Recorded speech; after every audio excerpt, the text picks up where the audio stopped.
Grow, इस company को grow होते हुए देखते हुए मेरी आंखों के सामने ये कंपनी ग्रो हुई है और लिटरली 2016 में कंपनी आके आज एक इतना बड़ा नाम करना, it's a very big thing. मैं इसलिए इस इंडस्ट्री को इतनी करीबी से देख पा रहा हूं क्योंकि मैं इस इंडस्ट्री में काम करता हूं।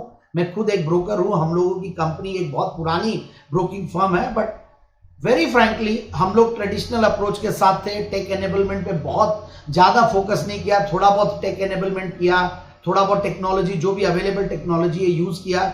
बट कुछ कंपनियां जो इंडिया में डिसरप्शन लाई है वो कुछ थे टेक एनेबल्ड ब्रोकर, जैसे कि जीरोदा है, ग्रो है, फिर धन बोल के है एक कंपनी, फिर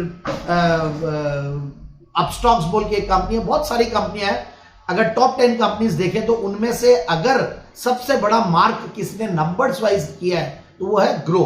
ग्रो का रीजन यही है ग्रो करने का कि इन्होंने एक जबरदस्त, अगर आप जेनजी देखिए, कोई भी नया इन्वेस्टर आता हो सबसे पहले यहां पे आता है और करीब 26% मार्केट शेयर इनका है और एक्टिव अकाउंट्स भी करीब 1.25 करोड़ से ज्यादा अकाउंट्स है। So it's a fantastic story. मैंने देखा हुआ 2016 में जब ग्रो आया था तो मुझे लगा था कि ये नाम थोड़ा अजीब सा है, क्या है, बट इन्होंने वेल्थ मैनेजमेंट के ऊपर, ओवरऑल शेयर मार्केट के ऊपर, सो इन्वेस्टमेंट का एक बहुत बड़ा प्लेटफॉर्म इन्होंने क्रिएट किया और जबरदस्त डिसरप्शन लाया। जो पुराने ट्रेडिशनल ब्रोकर्स है उन लोगों को एक्चुअली में अपने बिजनेस के लिए और न्यू अकाउंट ओपनिंग के लिए बहुत टफ टाइम्स देखना पड़ा और उसके सामने जो न्यू एज टेक एनेबल्ड जो ब्रोकर्स है उन्होंने एक पूरा सिस्टम को ही डिसरप्ट करके एक नया मायने दे दिया ब्रोकिंग इंडस्ट्री को। पहले ब्रोकिंग इंडस्ट्री लगती थी कि पुराने ब्रोकर्स है जिनको कैलकुलेशंस आती है वो कर सकते हैं, बट ये ब्रोकर्स आके इन्होंने टेक्नोलॉजी को यूज करके, हर जगह टेक्नोलॉजी यूज करके कैसे डिसरप्शन होता है इन्होंने दिखाया। और अब कुछ पुराने ब्रोकर्स भी जो है उन्होंने भी अपने आप को टेक एनेबलमेंट की तरफ काफी कोशिश की कि ले जाएं। जैसे कि हमने भी हमारी कंपनी में मोबाइल ऐप लाए हैं, हम भी कुछ एआई यूज करने लग गए हैं, रिसर्च में भी हम कर रहे हैं, तो काफी चीजें हो रही है और ये कंपनियां भी कर रही है। Angel one, in fact traditional brokers में अगर सबसे बढ़िया कोई डिस्काउंट ब्रोकिंग के साइड में और टेक एनेबलमेंट को यूज करके एक बड़ी कंपनी बनी है तो वो एंजल वन है। जबरदस्त। इनफैक्ट इस स्टॉक को मैंने जैन साहब के जेम्स में जहां से दिया वहां से 10x ये स्टॉक हुआ है और बहुत ही फैंटास्टिक स्टोरी है ये भी। और ओवरऑल देखिए मोतीलाल ओसवाल फाइनेंशियल सर्विसेज है, वो भी बहुत बड़ा नाम है, ऑलरेडी एक फाइनेंशियल पावर हाउस है। इनफैक्ट नुबामा वेल्थ है तो वेल्थ मैनेजमेंट साइड में है। 361 वैम वेल्थ मैनेजमेंट अगेन। फिर हमने प्रूडेंट कॉर्पोरेट सर्विसेज, ये भी एक बहुत बढ़िया कंपनी है, बहुत सारे प्लेटफॉर्म्स चलाती है अलग अलग इन्वेस्टमेंट एसेट क्लासेस के लिए। तो कंपनीज बहुत सारी है, बट ये तो था प्रोस्पेक्टस में, बट हमने, हमारी रिसर्च टीम ने कुछ अलग से इस कंपनी को, जीरोदा जो कि अनलिस्टेड पीयर है बट बहुत ज्यादा हमें कंपेरेबल लगा, और अपस्टॉक्स है, फिर आपके 5 पैसा है, करीब ऐसे 10 है, फिनवेशिया है, बहुत सारे अलग अलग नाम थे, बट उनमें से फायर्स एक बहुत बड़ा प्लेटफॉर्म वो भी है। बट इनमें से हमने जीरोदा के साथ इसको कंपेयर किया तो रेवेन्यू वाइज तो देखिए जीरोदा ऑलमोस्ट डबल है ग्रो से।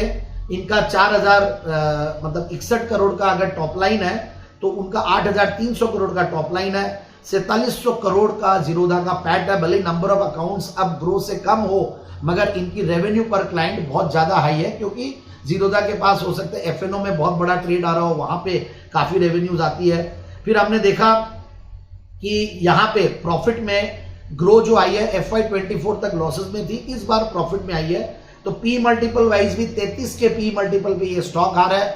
और अगर ईवी बाई इबिटा देखें तो वहां पे भी आई थिंक ये 25 के ईवी बाई इबिटा पे आ रहा है। बट यस, कंपनी की ग्रोथ बहुत जबरदस्त है, करीब 45% की इनफैक्ट रेवेन्यू की कैगर है, 45% की प्रॉफिट की कैगर है। और आगे भी टेलविंड्स बढ़िया लग रहे हैं, क्योंकि इस इंडस्ट्री में, कैपिटल मार्केट इकोसिस्टम में, ये मैं बहुत ज्यादा बोल सकता हूं क्योंकि हम लोग बहुत देखते आ रहे हैं। और CDSL से कैपिटल मार्केट इकोसिस्टम को हमने स्टॉक्स को रेकमेंड करना शुरू किया, फिर BSE आया, फिर MCX, ये सारे स्टॉक्स बढ़िया कर रहे हैं। और वैसे ही एक ये भी कैपिटल मार्केट इकोसिस्टम का एक बहुत बड़ा अहम हिस्सा बनेगा आफ्टर लिस्टिंग।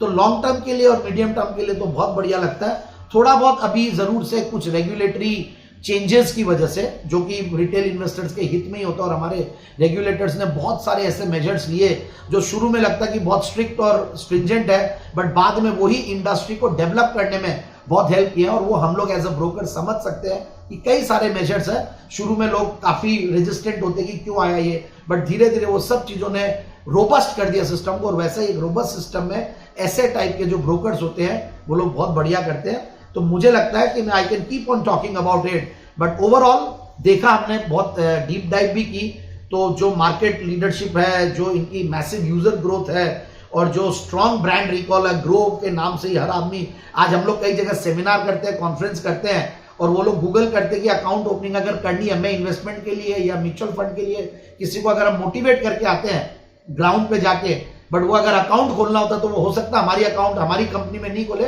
वो दूसरी कंपनी में खोलता, और वो है ग्रो या जीरोधा।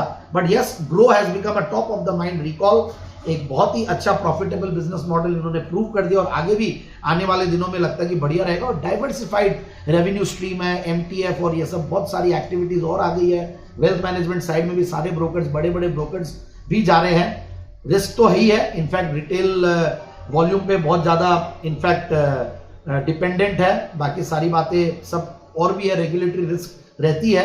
बट मुझे ऐसा लगता है कि इस आईपीओ में पैसा लगाना चाहिए, क्योंकि मुझे लगता है कि लॉन्ग टर्म और मीडियम टर्म के लिए तो ये स्टोरी अच्छी है ही है, और थोड़ा बहुत लिस्टिंग गेन्स भी मिल सकता है। हालांकि एंजल वन के सामने थोड़े वैल्यूएशंस महंगे साइड में है, जीरोधा के साथ हम कंपेयर नहीं कर सकते, बट यस, जीरोधा क्योंकि वहां लिस्टिंग हुई भी नहीं है। But overall it's a fantastic story long term के लिए, और नॉमिनल लिस्टिंग गेन्स के लिए अप्लाई कर सकते हैं। सो फाइनली ट्रेडशिप रिसर्च टीम की तरफ से राय यही निकल के आ रही है कि वन कैन अप्लाई और subscribe for medium to long term investing and can expect a small nominal listing gain.